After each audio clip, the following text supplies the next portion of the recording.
This is Duke University. Global trade and environmental justice. Human rights issues are still. The term Ubuntu. The Alien and Sedition Acts. Is making inferential discovery. The importance of an archive. The John Hope Franklin Center. One of the more prominent explanations for the achievement gap between black students and white is this notion of black kids being fearful of being labeled as acting white. Today we're joined by sociologist Karolyn Tyson, author of the new book, Interupted, to talk about the acting white thesis. And later we're joined by Ytasha Womack, author of the book on post-blackness. Today on Left of Black, acting white in the post-black era.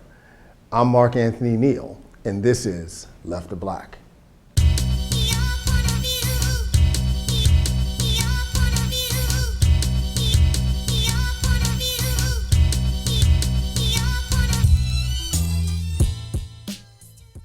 Good afternoon and welcome back to Left of Black. I'm your host, Mark Anthony Neal, and we're joined this afternoon by Professor Karolyn Tyson, who's Associate Professor of Sociology at the University of North Carolina, Chapel Hill, the evil empire, 8 miles down the road. And we're here at our Left of Black studios here in the John Hope Franklin Center. Professor Tyson is the author of the new book, Interrupted, Tracking Black Students and Acting White After Brown, Oxford University Press. How are you doing today, Karolyn? Good, thank you. Good to be here. Talk a little bit about this book. I think there's nothing more controversial in talking about contemporary education than this notion of acting white. Mm-hmm. The idea that black kids purposely underperform so not to be tethered to some notion that they're acting white. And your book really does a great amount of work of debunking this myth. Not saying that it's not real, but arguing that there are many other things at play rather than black folks having some sort of deficient notion of the value of education. Right. To begin, talk a little bit about how you got interested in this particular research. Mm-hmm. It's interesting because this is not something I started out studying. I was interested in broader questions about black academic achievement in general. But one of the things that happened after I came back from doing a year's worth of field work in 2 all-black elementary schools is that as I was— Here in North Carolina? No, actually in another state in the South. But as I was going through all of the interviews and the field notes from that year in the schools, I noticed none of the students ever talked about acting white. And that was my first sort of starting to think about, okay, well, if this is such a popular explanation and it is presented as though it is such a prevalent experience for black students, how could it be that I was just in 2 black schools for a year and never heard any of the students talk about it? So then I began to think more about this, and it, you know, as I continued to do more research, it would come up again. Either sometimes it would be a student would mention it and it would be, well, this is an opportunity again for us to begin to look at it. And over the years that I've been doing research in schools and talking to students, interviewing students, their parents, teachers, and so forth, I took an opportunity to address it more in depth because I had more data that I could really speak to, both at the elementary level, the middle school level, and the high school level. In the book, I focus more on the high school experience, which is where people tend to focus quite a bit. But what I was learning was that it didn't seem to be some notion that kids pick up at home in the community. So it wasn't something that is sort of inherent to black culture. Right. It was more something that happened in the context of schools. So it was in particular schools that this notion of a link between achievement and race would come up for students. And I found that it was in schools that were to some degree diverse, but that had what we call racialized tracking. So that you would have the lower level, the standard academic classes, primarily black students, or at least more diverse. Right. And then your advanced classes, the AP and honors classes, would be predominantly white. Yeah. Even in schools that might be 40-something% black or 50-something% black, we were finding that the upper level classes were sometimes 70 or 80% white in those contexts. We even find that in schools that are predominantly black students, while they are the majority in those AP and honors classes because the school is majority black, are underrepresented relative to their overall numbers in the schools. And so it was in those contexts that black students start to believe that there is some connection between race and achievement. Right, their tracking and their achievement, right? There's a direct correlation there. Exactly, Yeah. exactly. You know, and it's interesting because I think one of the great things that your work does, it really pushes back this notion that there's some sort of pathological relationship in black families and black communities about education, right? Because all of the popular literature and all the mythology about it really tracks it back to this lack of value of education in black communities, right? You make the point that when we look at the numbers of black high school graduates, right, and black college graduates, post-Brown, post-civil rights era, right? There's a disconnect there, right? Yes. If there's no investment in education, why are we seeing these tremendous numbers, right? And part of it is the achievement gap thing, that's very real, but that's not quite what we're talking about here. We're talking about these other things that are taking place. Exactly, and so, when you get into the schools and you start to talk to the students and you follow them, because one of the studies that we did was that we followed high achieving black students in 19 different high schools in North Carolina for 2 years. So their junior year in high school and their senior year. And we selected them based on their participation on the honor roll. So these are students that had been on the honor roll for 2 or more consecutive semesters. And so in following those students, we went to school with them, we went to their extracurricular activities, we went to graduations. What we saw is that these students would sometimes be the only black student in a particular AP or honors course. And then when we would go to their standard courses, say maybe a standard Spanish course or a PE course, then we would see more diversity. Right? And so they were having a particular kind of experience that black students in predominantly black schools were not having. So when we went to the schools that were 80% black or so, we were finding that all of the classes were majority black. And it was a very different dynamic. I remember once I called a student because we would call the night before and say, okay, we're going to come tomorrow, meet us in the main office, we'll come after lunch or we'll come first period. And I remember once a student said to me, okay, but we'll be the only 2 black people in the room. So you'll be able to find us. Yeah, and it was interesting because I'd never really thought about that much before. It wasn't, and so it was really the students bringing this to our attention and calling attention to this experience that they were having. I didn't come to it from my own personal experience because I went to predominantly black schools. So I didn't experience that, and I did not know this connection between achievement and race in the way that these students are experiencing it.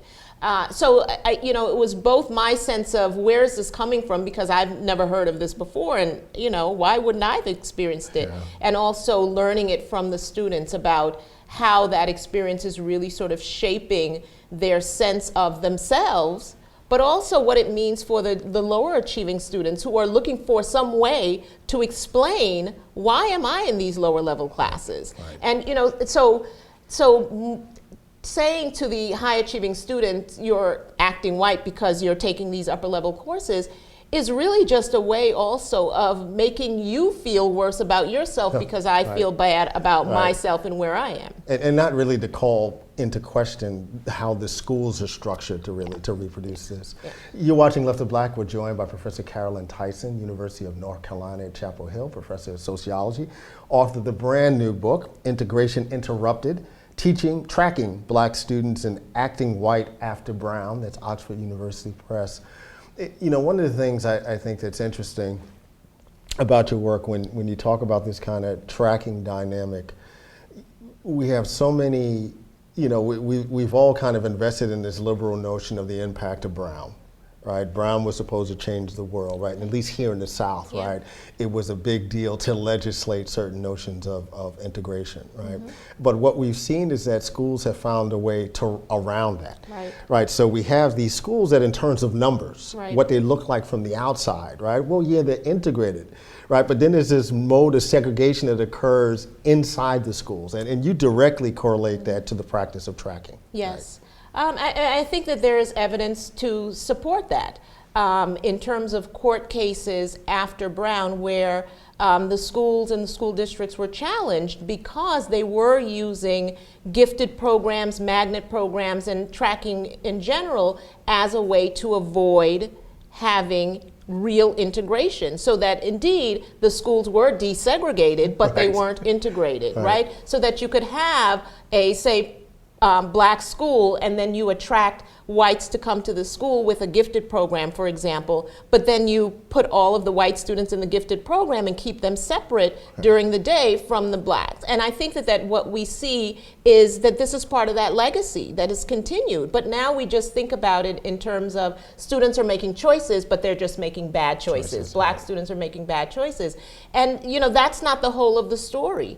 And, you know, what I really just try to focus on here is what are the consequences of that for black students, and seeing how this has kind of led to this way that they're connecting race and achievement. Now, one of the things I want to say is the notion of acting white for particular behaviors, preferences, and so forth has been around for a very long time. Right. So we're not saying that that is anything new, but the connection between achievement and acting white is the thing that's new, and we only see that post. And I mean, we all have experiences, even in our own lives. I was teased when I was a kid for acting white because it was the way that I talked. Right. And it had nothing to do with achievement, right? And there've always been these narratives in black communities where folks have been very conscious and anxious about what it meant to leave black communities to go into these white spaces and hoping that they could retain some sense of authenticity. Exactly. Right, that they're not giving up anything within these spaces. So we've always had these kind of narratives, right? And kids have always been teased about those narratives. But the point that you're making now is that in this kind of tracking environment in contemporary schools, it's so easy to tether those kind of critiques to notions of achievement. Absolutely. So you have high achieving kids, right, who themselves may just be socially awkward, right, for all the other things that we just named because they sound white but it gets linked now to educational success. And the thing about that, though, is that it's not for all students, and I want to make that point very clear, so that among the students we studied, it was only a small group of them who had that experience. It is not this thing that every high achieving black student encounters this experience. So why do you think it's taken on this kind of, it's almost exploded in the last decade? I mean, from everybody from the president to the United States, you know, to just somebody you run into in the supermarket, right? When you ask them about black student achievement, the first thing they go to is like, well, you know, they don't achieve because they're acting white. I mean, what do you think is behind? You know, is there something, is it accidental? Is it something much more insidious that's at play? You know, why has this mythology taken such a hold in contemporary conversations about schooling? Well, because I think it fits with other narratives, right? It fits with what we already believe. And so even to the degree that you've met one person that has explained this, that this has happened to, oh, of course, right? Because blacks don't value education. So this just fits into that narrative. And then it makes it very easy to believe. And, you know, again, you know, we did find examples of students having that experience. And you know, how do we now frame that? Do we now frame that this is something that explains everyone's experience? Or do we recognize that this is something that some people experience in particular types of environments? And if we want to address it, we have to start with the structure of schooling. You know, the fact that we think that what we can do is try to change kids' minds about schools by giving them certain incentives leaves the school structure absolutely untouched. So then it doesn't really address... They can get an iPad. Exactly. That really doesn't address the fundamental issue. So you'll only get in trouble more now that you have an iPad. Now you think you're better than me and you have an iPad. You know? So, it was really trying to bring attention to the institutional context and how that matters in terms of what kinds of structures we have in our schools that contribute to these dilemmas that students face. Because let's face it, in the US, we really aren't very much all, and I think we saw this very clearly in the 2008 election, where it very much came out how anti-intellectual we can be, right? And so I think it's sort of a general issue in secondary schools in particular in the US that high-achieving kids face this kind of teasing and ridicule. And I think when you look at the research, it really shows that much of this is about the students who are considered to be underachieving or who are left out are students who are feeling resentful about other people's achievement. And so that's an issue that we have to deal with. But we don't deal with it as adults. We just say that, oh, kids are making bad choices and so forth. But the way our schools are set up is winners and losers. And so the losers find ways to make themselves feel better and to make the winners in some way pay some price for that. And I think that this is part of that, because what happens is Black students are now racializing that, right? So the idea of the nerd and the brainiac and so forth, that's still there. And so Black high-achieving students can have that experience without it being racialized. Right. Some of those kids are having it racialized, where now they're an Oreo on top of being, it, right.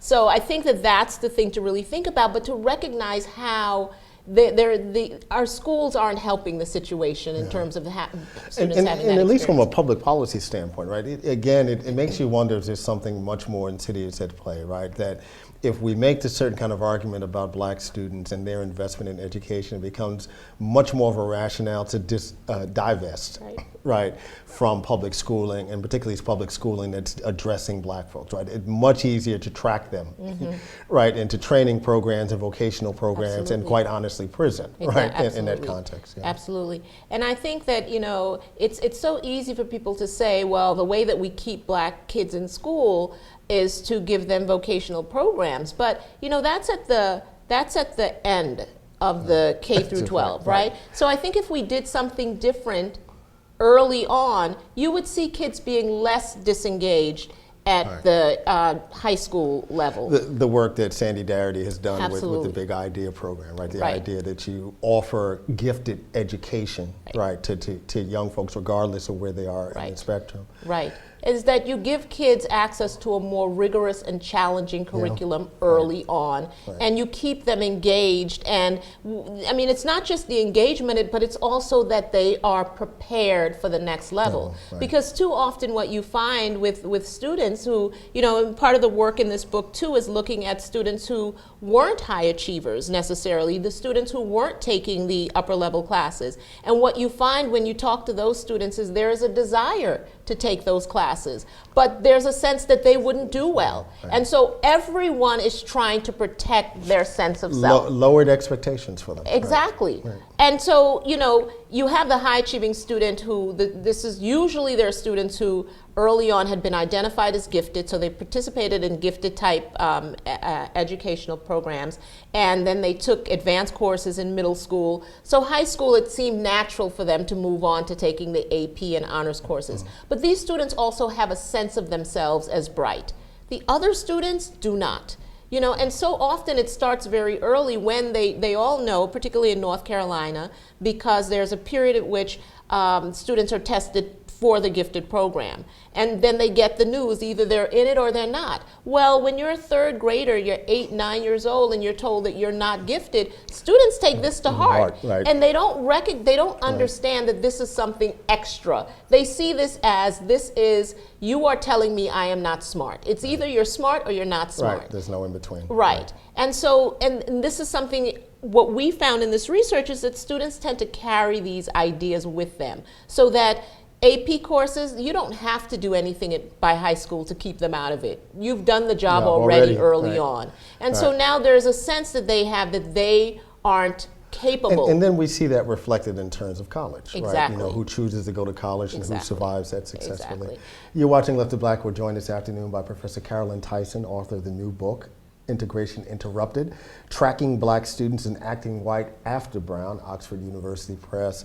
Talk a little bit about how these high-achieving students negotiate this terrain, both in terms of their racial peer groups, but also their achievement peer groups. You know, it differs. It's not the same for students at all. And so we have some students who are very good at negotiating it, and in fact, they don't seem to have to do much to do it at all. So there is a student. And these are probably the kids who would be able to negotiate that regardless of the fact that they were high achieving. Absolutely. Right? Just happen to be socially mobile in a way that they Exactly. can, yeah. You know, these are students who, for example, there's one example of a student named Karen who is also a basketball player. And so she's very popular because she's an athlete. Right. But she's also very popular because she's nice. People like her. I remember walking into classes with her and teachers would just gush, oh, she's so great, and everybody just loved her. And so walking around with her in the school, she's so popular, everybody's coming up to her and saying hello and so forth. Yeah. Great experience, right? And then you have another student at the same school who they call her the rolling book bag. And she has a rolling book bag and she's going with this to class. She's a little bit more of an outcast. Rolling over people's feet. Exactly. She's a little bit more of an outcast, but she could care less about what people think. Yeah. You know, for some that it was much more difficult because they did care about what people thought about them. And so they were constantly trying to fit in with these groups. Which is very natural for this age group. Absolutely, absolutely. And so they struggled a little bit more with it. Whereas there was a young man, you know, we call Curtis, who also very much despised by fellow black students, white students, teachers. Seen as arrogant. I mean, teachers would say this. And the students and the black students really, really hated him because they felt that he looked down on them. And he did make a lot of really condescending remarks about other black students, but he did not care. For him, the entire goal was to do well in school so he could go off and do the kinds of things he wanted to do as an adult. How other people thought about him, he didn't care. As long as what he said is, as long as the teacher thinks that he is, you know, smart, high achieving, going somewhere, that's all he cared about. So the social aspect of school did not matter to him. But that's most young adults, as you said, adolescents, that's not the case for them. They do care about how people. He really is, and they do care. And so most of them, you know, had a very, I would say most of the students we studied had made it over that hump already. Because for most students, adolescents, they do go through that period of struggling to fit in with their peers, but still maintain a good GPA and relations with their parents in terms of, I expect you to do well. That happens 9th and 10th grade. So when we caught these students at 11th grade, most of them had made it over that hump already. And you know, they talked about the difficulty getting caught up in this group or that group, beginning to drink and do the different things. But for them, because they were high achievers, by the time they reach 11th grade, they start to think about, wait a minute, where am I going? What's my future? They're high achievers, so they can come back on course. The lower achieving students, there's no place for them to go. There was not already a path of achievement where it's like, oh, I went off course, I just need to get back on. It's more difficult to navigate, how do I get on that path of achievement by 11th grade, especially when your sense of who you are already does not include a sense of yourself as a high achiever. You mentioned earlier that, you know, you spent the first field work you did, you spent this time at black schools, and you were surprised that, you know, this acting white thing didn't come up a great deal. What were other things in your study that really surprised you in terms of your findings? Oh, another thing I think that really stuck out to me was the degree to which students wanted to be successful. Because that's another, I think, very popular, and I think this is where we started, this idea that black kids in particular don't want to be academically successful, that, you know, in some ways it's the culture says that black kids who are successful are nerds or whatever, and so that they are afraid to achieve. And all the other kids want to be rappers and basketball Exactly. players, right? And this was, Yeah. I mean, it was really striking to see. I think not because I didn't believe it to be so, but because there's so much literature to make you believe Right, that this that is that's the so, case, that right. to get in this classroom and see that kids are crying when they get, a low mark grades, on a right. test. They're crying when they don't get picked on to be in a play, and these is boys and girls. Yeah. And to see the kids jumping up out of their seats, to answer a question, Yeah. and so much enthusiasm, and then to think about what happens along the path where these kids are going to lose that, right? By middle school, there's going to be, and that's what we found when we, are talking to the high achieving high school students. So one of the students was explaining, he said, I remember in middle school, like everybody or elementary school, we're all raising our hands, we're all engaged. And by the time we get to middle school, you don't want to raise your hand anymore. You don't want to be seen as one of those kids. Yeah. And so there's some sort of transition that happens for kids moving from being everybody's engaged and everybody wants to do well, and then somehow, that's not something that you want to openly show. And I wonder the degree to which that's connected to how we set up education in the US, where it's winners and losers. And so by your being the person who's quick to raise your hand, somehow you stand out from the rest of the students. We're here with Professor Karolyn Tyson, University of North Carolina Press, author of the new book, Integration Interrupted. You're here, we're here in the Triangle region, and so you've watched what's been taking place in Wake County. It's now become a national example Right. of what happens when folks try to roll back the clock.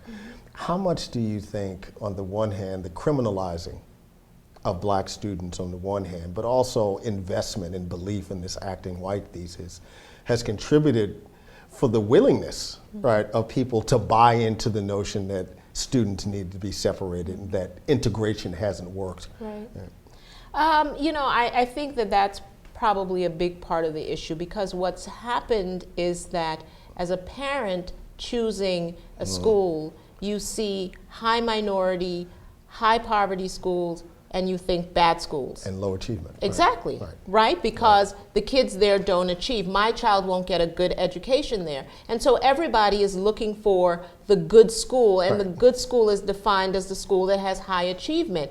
And if a school is, exactly, because if a school is high minority, it tends also to be high poverty, and then... And what we're really talking about is high test scores, right? Exactly. We're not talking about any real engagement of what the children are learning, but we're talking about test scores, right? Because that's how it's measured, right? That's a quick way that you can look and see what are the test scores for that school. And so to the degree that those things are linked in that way, that a good school is also, less minorities at that school, because it's going to be, it's more likely that it will be a high achieving school. The free lunch index. Exactly. Right? So then people feel that their kids are being sacrificed for what? For diversity's sake, and people are not willing to make that sacrifice. So I'm not surprised to see this going in the way that it is in North Carolina, but I think that it's short-sighted in a way that's not thinking about the long-term goals, and also not thinking about education in terms of a public good.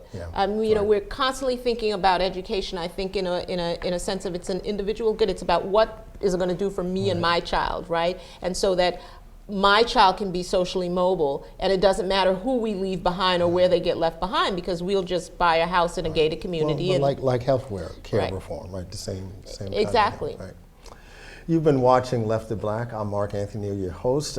We are joined this afternoon, I have been joined this afternoon by Karolyn Tyson, author of the new book, Integration Interrupted, Tracking Black Students and Acting White After Brown. That's Oxford University Press. Thanks for making the trip 8 miles down the road. Thank you. Here to Durham. Thank you. Thank you very much. Welcome back to Left to Black. I'm your host, Mark Anthony Neal. We're joined this afternoon by Ytasha Womack, who is coming to us from her hometown of Chicago, Illinois. Ytasha is a journalist and author, most recently of Post-Black, How a Generation is Redefining African American Identity, that was published by Lawrence Hill Books. 2010. How are you doing today, Ytasha? Oh, I'm great. How are you? We're so glad to have you on the show. You know, everybody's talking about post-black these days, largely because of Touré's new book, Who's Afraid of Post-Blackness. But this is something that you have also been examining for some time, and particularly from the standpoint of someone that is post-civil rights generation, you know, trying to piece together these different dynamics of what African American identity looks like. What is post-black for you? Post-Black really explores the diversity of the African American culture in the 21st century. And what we're looking at is just the advantages or the experiences that come out of having full citizenship and access to the American system, which obviously has increased in the past 40 years or so.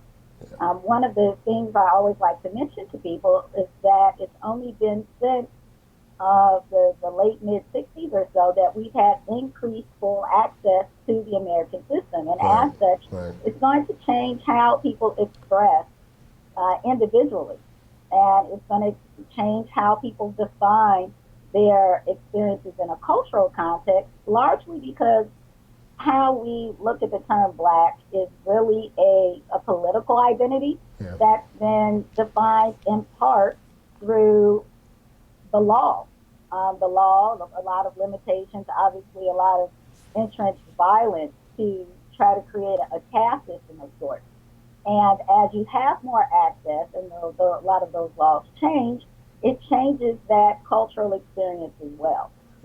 I mean, a lot of ways that, you know, post-black is really the end game of the civil rights movement, right? The fact that you have now two generations of folks who would be able to participate in American society in ways that previous generations couldn't. But what do you say to those folks who hear post-black and without reading your book and really engaging the ideas, immediately think that post-black is representative of something that's been very popular the last 2 or 3 years, this idea of post-racial. You're in fact arguing something very different, that post-black is really the expansion of blackness as opposed to a collapse of blackness. Oh yeah, absolutely. I mean, to talk about post-black does not mean that you are some sort of ingrate or that you're taking all of the accomplishments that many civil rights leaders and those before them have made. That's not it at all. What we're really just looking at is identity. And post-black is different from post-racial, which is something that I explain to people at great length. Post-racial indicates that all of the factors and limitations associated with race, the power constructs associated with race, are over and have no relevance. I'm not saying that that's the case, but what I am saying is that post-black, looking at this diversity, looking at this increased access, ideally would be a period that bridges to what ultimately might be a post-racial society. You're watching Black Left of Black. I'm Mark Anthony Neal, your host. We're joined by Ytasha Womack, who's a journalist and the author of the recent book, Post-Black, How Our Generation is Redefining African American Identity. That's Lawrence Hill Books, 2010. One of the things I liked about the book is, you know, you break it down into these interesting chapters that really are representative of what has changed within Black America. Your opening section, of course, is on young Black professionals. And I got a kick out of that chapter for a couple of reasons, but you know that when you're talking to some older generation folks and they want to describe young folks of this generation as being arrogant, so full of themselves. And when you break it down, you suggest that, you know, what's really at root here is almost a kind of generational jealousy of folks who've been able to achieve some things that folks before them didn't have the opportunity to. How do you think that will play out in the future as we start to look at more folks having the kind of opportunity that's been evident over the last decade or so? It might continue. I think that's just par for the course, where one generation looks at the next one and feels as if they are not fully embracing the values that particular generation maybe fought so hard for. Even in the hip hop discussion, which is a narrow one, you have a lot of Gen Xers acting as if your millennials don't really understand what real hip hop is. That's right. And what it's really based in. And granted, that's just a cultural nuance, but there's an argument there. And a lot of the hip hop that's out right now is perfectly fine. So I think you're always going to have that element. I think where it becomes a challenge is when you don't see the reach back, or you see certain individuals who don't want to help cultivate or build with other generations that are coming after them. I think that's where it becomes problematic, where you're holding certain information and you don't want to build those. Don't want to share it, right? But that said, there are a lot of people who take great strides to make sure that they are cultivating the next group that comes along. But ultimately, every individual is going to build on their own experiences and their own sense of identity. So what my expectations might be for someone who's half my age might not be something that's as relevant for where they are. And I think that's the challenge. One of the other communities that's interesting in this post-Black conversation, since the Civil Rights Movement, there's been really an explosion of interracial relationships and interracial marriages. And so we now have this dynamic of what you call both, the biracial and bicultural communities. Folks who were raised in the context of different ethnic and racial contexts within their own families, but also more broadly in these communities. And I think it's this part of the post-Black experience that Touré in particular fixates on. And of course, it's easy to do that with our current American president. But what did you find out in terms of these folks who are biracial but continue to identify as Black? Well, being multicultural or biracial is nothing new under the African American landscape. What is new is the fact that you can embrace all of these cultures as a part of your experience and express as such. That's really the difference. And I found that a lot of the people who I did interview, who I spoke with, did identify themselves as Black, regardless of their, multiracial or biracial background, which isn't a great surprise. And a lot of that sometimes it had to do with a cultural experience, how they grew up. But in a lot of cases, it had to do with wanting to acknowledge the political dynamics surrounded around being Black, and wanting to say that you were very open to either fighting that, or you acknowledge that experience as being something significant in your life. So I think that, oftentimes when you have someone who maybe have a multiracial experience and they're embracing all those cultures and all those identities, some people who identify strictly as Black feel, they're disavowing their political identity, which isn't necessarily the case. And so I think in some cases, for those who purely identify strictly as Black, it's about a political affiliation and just an appreciation for that element of culture. But I don't think that's a standard you'll be able to hold people to as you move into the future. It's funny, I talk a great deal about how people are, I talk a great deal about how people, oftentimes they might look at me and feel I had a multiracial experience growing up, because they're trying to wrestle with what those dynamics are, which was not the case at all. And it's becoming increasingly difficult to explain and defend that, oddly enough. But that comes with writing books like Post-Black. By that same token, if we were to go to any major American city in America, a major American city now, New York, Chicago, Detroit, one of the things we would notice is that the composition of Black bodies is very different. We're hearing a different collection of languages. And this, of course, is the expansion of the African diaspora, here in American cities. What kind of challenge does that place on us understanding this post-Black phenomenon? I'm here at some place like Duke University. And when I look at the Black student body, it is much easier to find a Black student who has connections with continental Africa than it is to find a Black student who can trace their legacy and their lineage, to a Black Southern experience here in the United States. How is that changing how we're thinking about Blackness? And in particular, how is that going to change how we think about what Black politics are? Well, it makes it much more intricate. And I think these are changes that many politicians have seen for the past, I'll say 2 decades, and organizations too, but they didn't know how to have a real discussion about it. Yeah. And there can be a whole host of reasons with that. I mean, the reality is every person who has African lineage in this country did not necessarily come through the South and did not necessarily have the enslavement experience in their past. Does that mean that they are somehow not politically aligned or socially aligned? No, not at all. And I think the fun part will be to, again, build on those different bridges and nuances and find the different, I don't want to say values, but different issues that are important to other communities and just really streamline them. Yeah. They are not fundamentally opposed just because someone has more of a colonial experience in their heritage and one has more of an enslavement experience. I mean, what are we comparing here?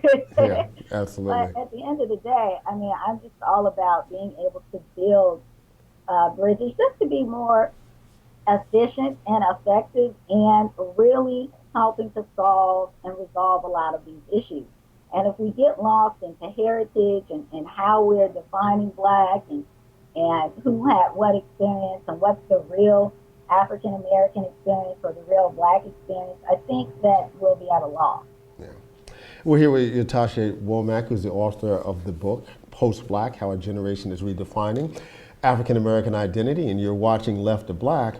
One of the groups that also is represented in your book, Post-Black, the Black LGBT. And it's an interesting dynamic because, you know, if you go to some places in Black America, you go some churches in Black America, the fact that there's even a visible Black, gay, lesbian, bi, trans community, for many folks is viewed as a death of Blackness, right? You know, it's almost the end of Blackness. Of all the groups that you were examining, how difficult has it been for that community to be taken fully within the context of Black community? You know, it's so funny. That's a chapter people discuss the least in the entire book. And I think that has to do with not knowing how to discuss it in a cultural context. Yeah. You know, people might want to talk about the marriage issue and values, but they don't know how to talk about that community as a part of the African American experience. And I saw an interview that you did with the book We See, which I thought was really great because that is a lineage, that is a heritage, that is a part of our culture that's very much ingrained. Absolutely. And it's not, you know, when you look at these ideals of what Blackness is, sometimes the political identity is one that's created, I would say, in opposition to what we say are flaws or things that were a result of racism that we're somehow trying to counter. And people act as if your sexual orientation is somehow a fallout factor of the experience of racism in the United States. Interesting theory, not true. So with that, I was glad that chapter was included in the book. And I think that, again, I just hope that it gave people a ground for conversation when they're trying to come up with policies and issues and looking to make some resolutions. What does the talented 10th look like, Ytasha, for the post-Black era? We all know about Du Bois's narrative and this notion of service to the race, but there's also, you know, Du Bois's concept also smacked of a little elitism. You know, what does the talented 10th look like for the post-Black generation now? Well, for one, it's a great deal, many of them. It's much more than there were in Du Bois' time. So that's one. And then I think, two, the concept of the talented 10th was narrowly defined at some point. I don't even think it was Du Bois per se, but it became a question of education. Yeah. And maybe family upbringing, in some cases lineage and wealth, which is not exactly what he's implying. What he's implying is that you have a percentage of people who are highly gifted and in some cases may be able to utilize a lot of access to help other people who are not either in the same positions or just don't have the same skills and talents. And that being said, it expands the notion of who could fall into that category. That said, the service component, which was also equally as important, is really the big thing to keep in mind. The more you move ahead, of course, the more is expected of you. And that just includes really integrating service as a part of our responsibility. I don't think that part's changing so much. Mm-hmm. I just think that how you serve is so multifaceted today. Service could be, I bought a cup of coffee and used a green-friendly cup. Or service could be, I spent, several hours a week helping the homeless. Right. And then some people could say, oh, well, we're those homeless people, black homeless people. And then it's, Right, it gets difficult. want to Right. break that down Right. as fast as contribute. So, What's next for you, Ytasha? next, I have a sci-fi book that comes out December 1st. It's an ebook, and it's called 2212 Book of Rayla. So I'm really excited about it. And I encourage people, of course, to follow the character now on Twitter, if they like, at Rayla2212. And it's a fun experience because it's a character who's 200 years into the future on another planet. And this whole issue of what we call black today obviously might not exist in 200 years. So for me, it was quite the challenge. It gave me the practical experience in post-black living. You're watching Left to Black. I'm your host, Mark Anthony Neal, and we've been joined this afternoon by Ytasha Womack, who is a journalist and author of the latest book, Post-Black, How a Generation is Redefining African American Identity. That was published by Lawrence Hill Books last year. She's also the co-editor of the anthology from 2007, Beats, Rhymes, and Life, What We Love and Hate About Hip Hop. Thanks for joining us this afternoon, Ytasha.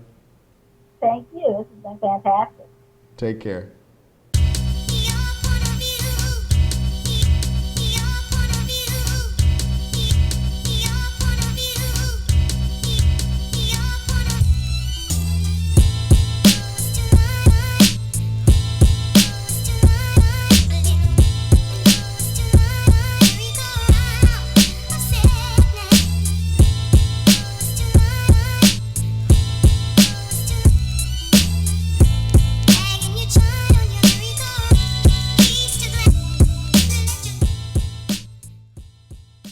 Produced by Duke University. Online at duke.edu.